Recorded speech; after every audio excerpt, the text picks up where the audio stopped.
Hello dear student, આજનો આપણો વિષય છે વિજ્ઞાન ધોરણ 8 પાઠ 11 બળ અને દબાણ.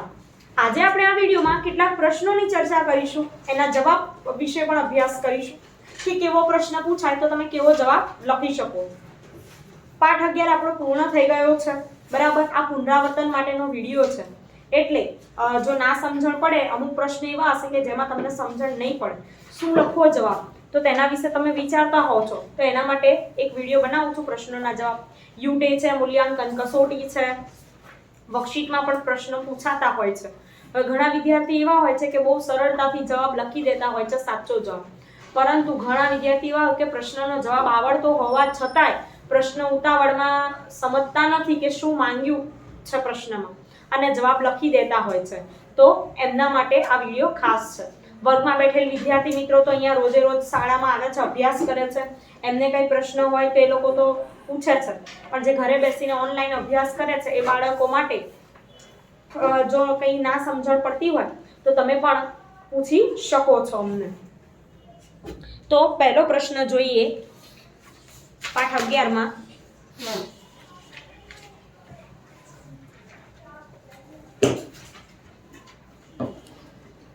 જે બળ હંમેશા ગતિનો વિરોધ કરે છે તેનું નામ આપો. અક્ષર સારા રાખવાના, 8મા ધોરણમાં ભણો છો.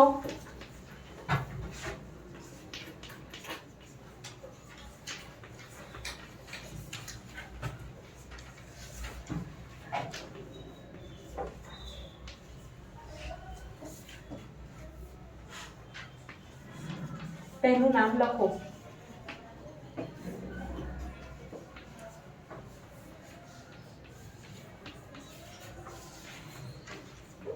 હવે પાઠ 11 માં આવતી વ્યાખ્યાઓ તમે તૈયાર કરી હશે, બરાબર ને?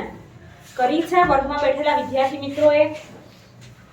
ના, બરાબર ને? ખાલી લખવા ખાતર લખી દેવાની અને પછી ઘરે જઈને બેગ મૂકી દેવાની, કશું તૈયારી કરવાની નહીં. એવું ના કરો, અભ્યાસ કરો. વ્યાખ્યાઓ લખવાની છે, ના આવડે તો લખીને તૈયાર કરો, પણ તૈયાર કરો. તો ચાલો બોલો જવાબ કે જે બળ હંમેશા ગતિનો વિરોધ કરે તેનું નામ શું છે? બોલો Krishnapal. Yes, very good, right answer, ઘર્ષણ બળ. વ્યાખ્યા છે કે ઘર્ષણ બળ છે પદાર્થ ગતિ કરતું હોય એની વિરુદ્ધ દિશામાં લાગે છે, એ શું કરે છે? ગતિનો વિરોધ કરે છે. બીજો પ્રશ્ન છે કે કયું બળ રોલિંગ ગતિ કરતા બોલને સ્થિર કરે છે?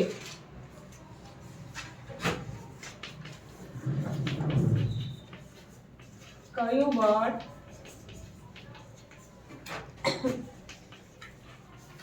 રોલિંગ કરતા બોલને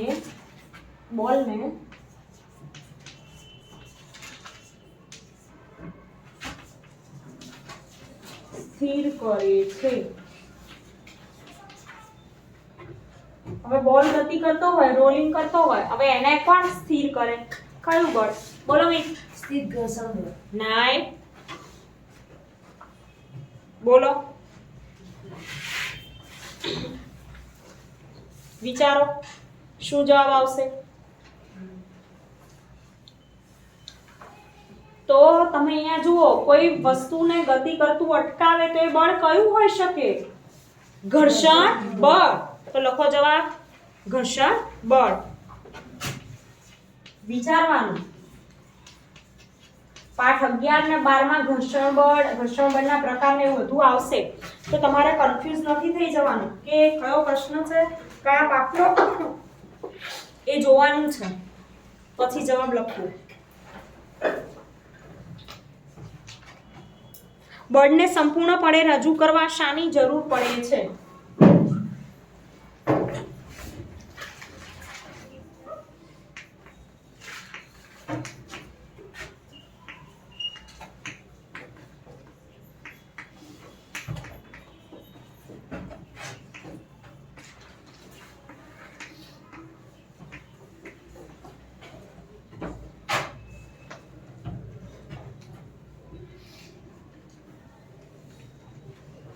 તો વિદ્યાર્થી મિત્રો, અહીંયા પ્રશ્ન છે કે બળને સંપૂર્ણપણે રજૂ કરવા શાની જરૂર પડે? તો દિશા અને મૂલ્ય.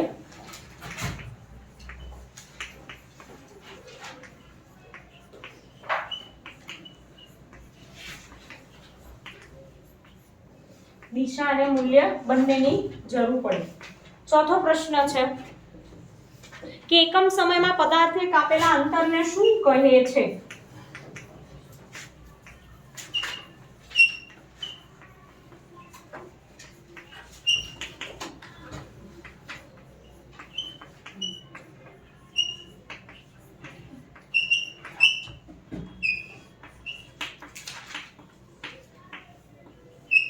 તો વ્યાખ્યા આવડે તો જવાબ આવડે. બોલો, એકમ સમયમાં પદાર્થે કાપેલા અંતરને શું કહેવાય?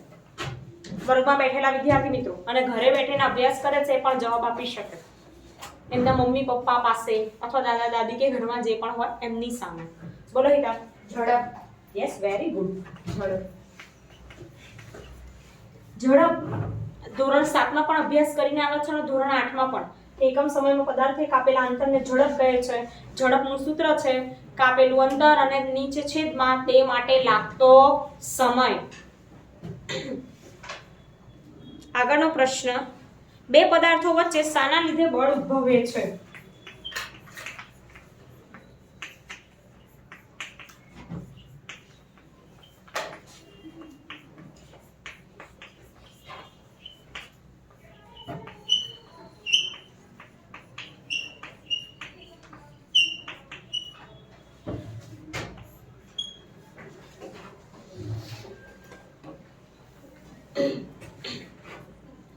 બોલો ગુરુ.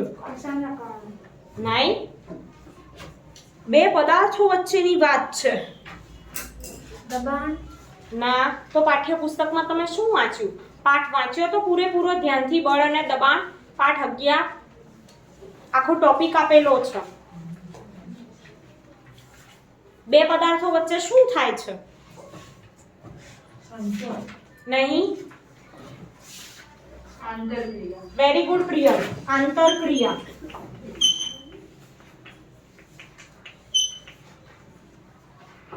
બે પદાર્થો વચ્ચે આંતરક્રિયા થાય છે, એકબીજા પર શું લગાડે છે?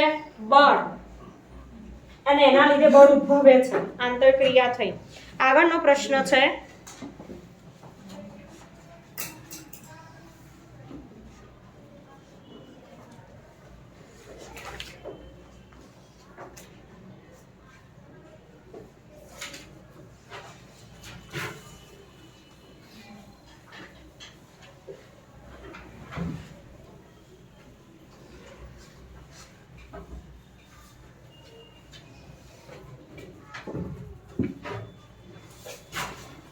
સંપર્ક બળના બે ઉદાહરણ લખો. આ તો આવડે એવો પ્રશ્ન.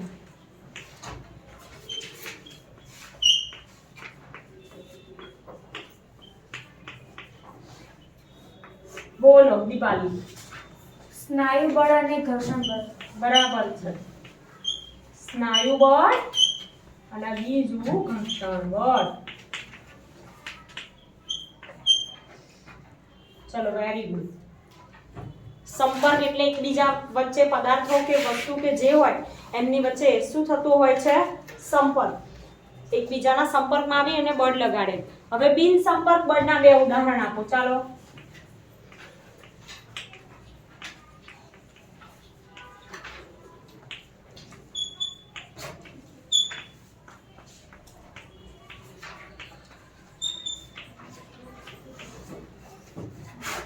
જેમાં સંપર્ક વગર બળ લાગે છે. બોલો ત્રિષા. ચુંબકીય બળ અને બીજું સ્થિર વિદ્યુત બળ. ચુંબકીય બળ અને બીજું સ્થિત વિદ્યુત બળ. બરાબર, વેરી ગુડ.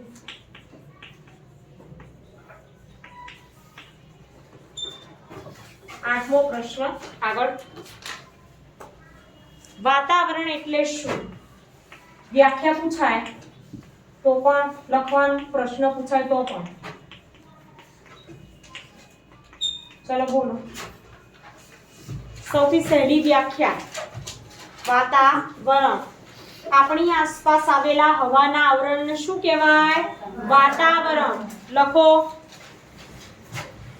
પેજ ફેરવવાની શું જરૂર? આટલો સહેલો પ્રશ્ન ના આવડે? આપણી આસપાસના હવાના આવરણને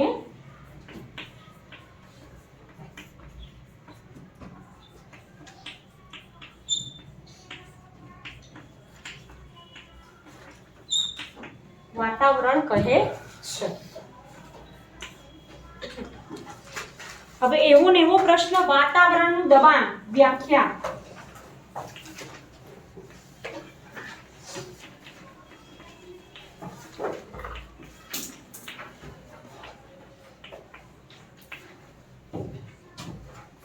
બોલો વ્યાખ્યા વાતાવરણનું દબાણ. બોલો લીગમ. હવાને વડે લાગતા દબાણને વાતાવરણનું દબાણ કહે છે. આપણી આસપાસ જે હવાનું આવરણ છે એ હવાના આવરણ દ્વારા જે દબાણ લગાડવામાં આવે તેને શું કહેવાય? વાતાવરણનું દબાણ. લખો.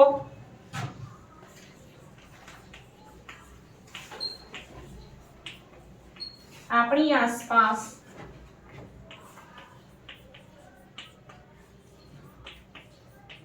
હવાના આવરણ વડે લાગતા દબાણને વાતાવરણનું દબાણ કહે છે. આ યુટેમાં, વર્કશીટમાં, મૂલ્યાંકન કસોટીમાં પૂછાઈ શકે.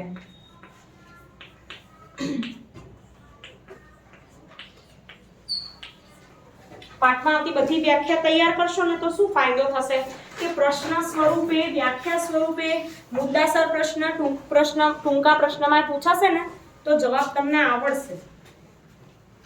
ચલો આગળ.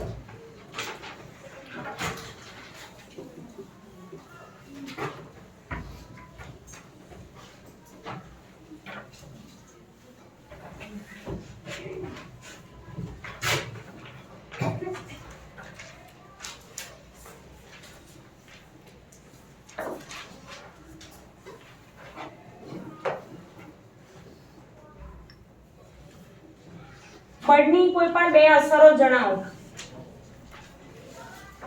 2 માર્કમાં પૂછાય તો પણ લખી શકાય, 1 માર્ક્સમાં પૂછાય તો પણ. બળની અસરો વિશે અભ્યાસ કર્યો ને. 2 અસર જણાવો. ચાલો બોલો વેદાંતી. પદાર્થની ગતિની અવસ્થા બદલવી, પદાર્થના આકાર બદલવો. બરાબર છે. પદાર્થની ગતિની અવસ્થા બદલવી.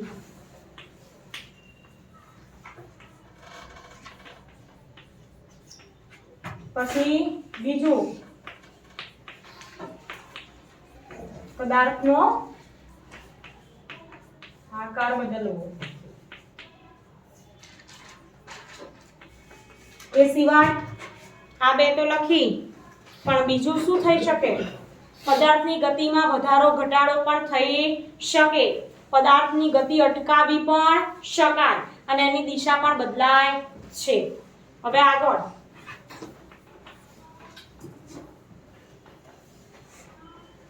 પદાર્થની ગતિની અવસ્થા એટલે શું?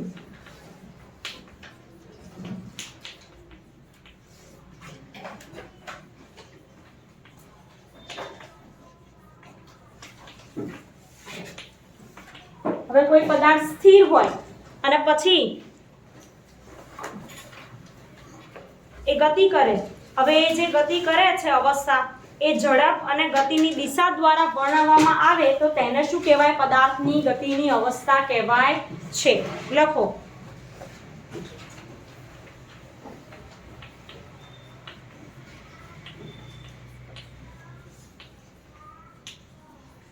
પદાર્થની જે અવસ્થા તેની ઝડપ અને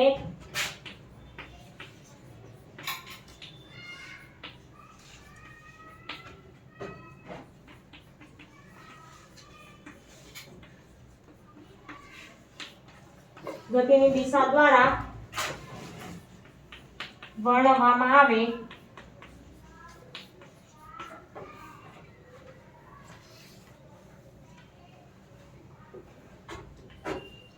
છે તેને પદાર્થની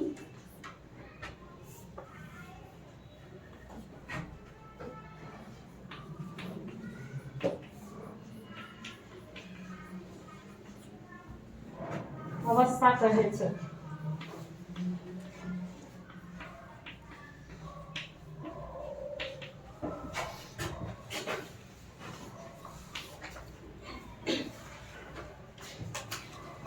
હવે આગળ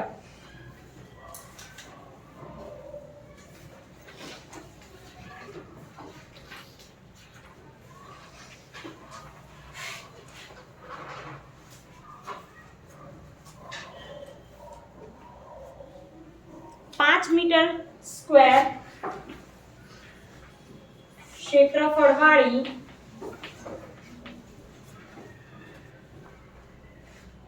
સપાટી પર લંબરૂપે 50 ન્યૂટન બળ લાગે છે.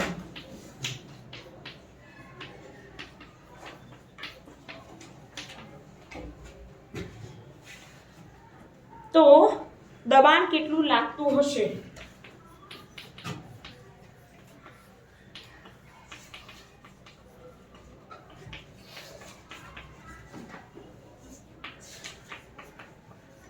ક્વેશ્ચન માર્ક્સ છે, બરાબર. તો આપણે દબાણનું સૂત્ર મૂકીશું. દબાણ બરાબર, બોલો સૂત્ર હનીફ, ચાલો. બળના છેદમાં ક્ષેત્રફળ. બેસો, તૈયાર કરો, આવડવું જોઈએ. દબાણ P બરાબર બળ F છેદમાં A, ક્ષેત્રફળ એટલે એરિયા. બળ કેટલું લાગે છે? 50 ન્યૂટન. અને ક્ષેત્રફળ કેટલું છે? 5 મીટર સ્ક્વેર. તો હવે તમને ખબર છે, ઘડિયા આવડે છે બધાને કે નથી આવડતા? આવડે છે. તો કેટલા આવશે? 10 પંચા 50. 10 ન્યૂટન છેદમાં મીટર સ્ક્વેર. તો શું લખી શકાય? 10 ન્યૂટન મીટર સ્ક્વેર માઈનસ, બરાબર, કારણ કે મીટર ઉપર ગયું એટલે માઈનસ લખવાના. તો આવી રીતે ગણવાનું છે. કોઈ પણ દાખલો પૂછાય તો દબાણ શોધવાનું કે દાખલામાં, તો આવી રીતે ક્ષેત્રફળ અને બળ આપ્યું હોય તો તમે ગણતરી કરી શકો, બરાબર ને? આવા ઘણા બધા દાખલા પૂછ્યા હોય તો લખવાના તમારે.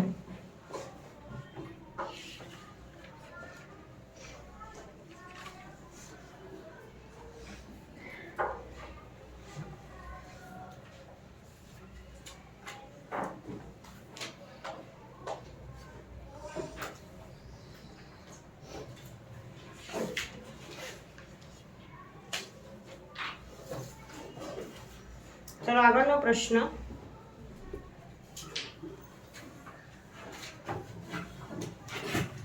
ગણ્યો? ઓકે.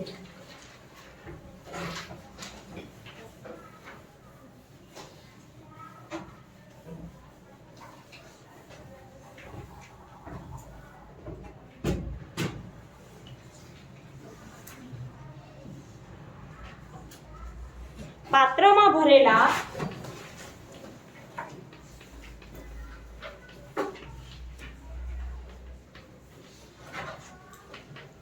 કોઈ પ્રવાહી દ્વારા પાત્રને તળિયે લાગતું દબાણ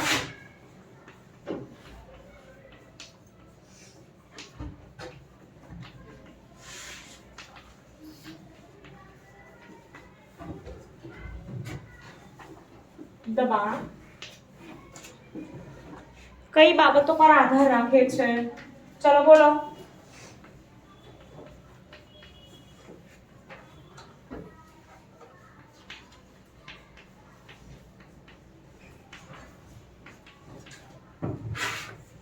અંડરલાઈન કરાઈ હતી, બોલો દીપાલી.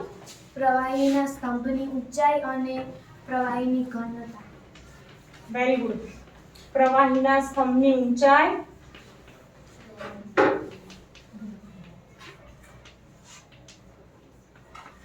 અને પ્રવાહીની ઘનતા.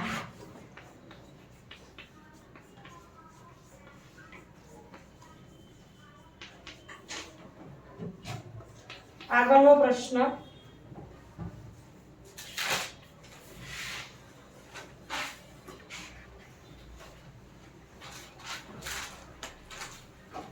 બે બળોનું પરિણામી બળ કેવી પરિસ્થિતિમાં શૂન્ય થાય છે?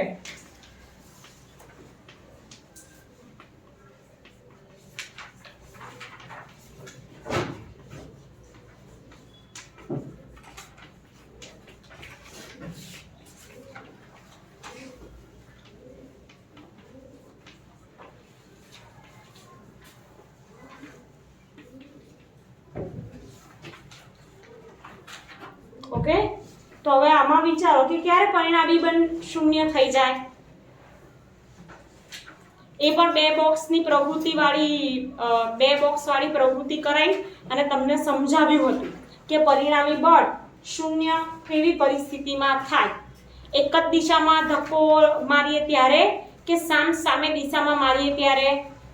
બોલો સૃષ્ટિ. સામે ધક્કો મારીએ ત્યારે. એટલે કે એકબીજાની વિરુદ્ધ દિશામાં, અને મૂલ્ય કેવું હોય? બળનું સમાન હોય. એક સરખું બળ સામે દિશાથી લગાડીએ વિરુદ્ધ દિશામાં એકબીજાની, તો પરિણામી બળ કેવું થઈ જાય? શૂન્ય. ચલો લખો. જ્યારે વસ્તુ પર લાગતા બળો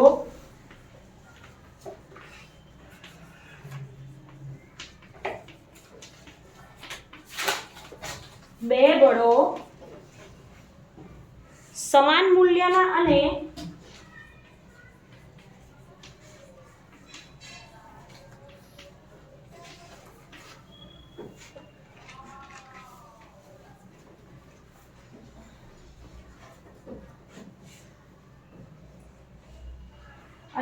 પરસ્પર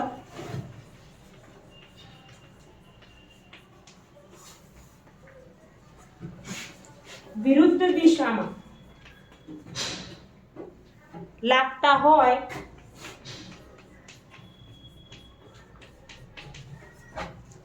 ત્યારે પરિણામી બળ શૂન્ય થાય છે.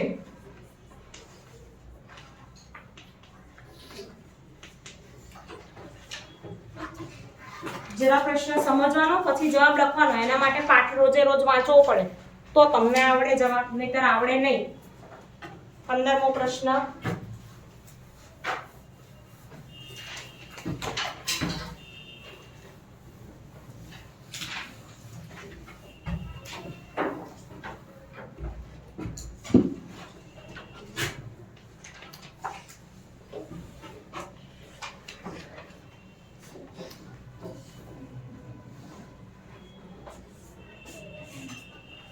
શું પ્રવાહી ઉર્ધ્વ દિશામાં દબાણ લગાડે છે? પ્રશ્ન છે.